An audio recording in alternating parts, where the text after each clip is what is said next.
everyone! Welcome back to our channel. Today we will bring you to know a new material for wall decoration, mirror panels for wall. How does it differ from traditional wallpaper and paint? Next, we'll delve into the features, uses, and advantages of mirror panels for walls. First of all, what is mirror panels for wall?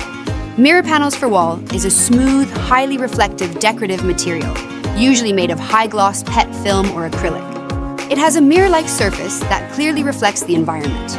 It is not only popular in home design, but also widely used in industrial design. How are mirror panels different compared to traditional wall decorating mirror panels for walls? While wallpaper and paint offer a diverse selection of colors and patterns, their visual expression is relatively limited. Mirror panels for walls, on the other hand, create a more open and bright sense of space by reflecting light and the environment, making them especially suitable for small spaces or rooms where you want to enhance the sense of light. Wallpaper is prone to peeling or discoloration due to time or environmental humidity.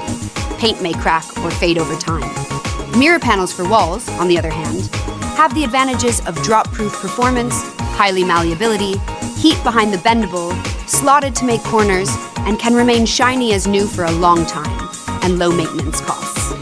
At the same time, mirror panels are usually made of environmentally friendly materials and have a smooth surface that is very easy to clean, requiring only a gentle wipe with a damp cloth to keep it clean. In addition, the installation process of mirror panels for walls is relatively simple and can quickly enhance the overall aesthetic of a space. Whether used in living rooms, bedrooms, or commercial spaces, mirror walls create a unique visual effect. If you're looking for a distinctive wall covering, mirror panels for wall is an option worth considering. It excels in terms of visual appeal, durability, and environmental friendliness to meet your needs. Finally, we encourage you to subscribe to our channel for more information and inspiration on new materials for wall decor. Thank you for watching, and we'll see you in the next installment.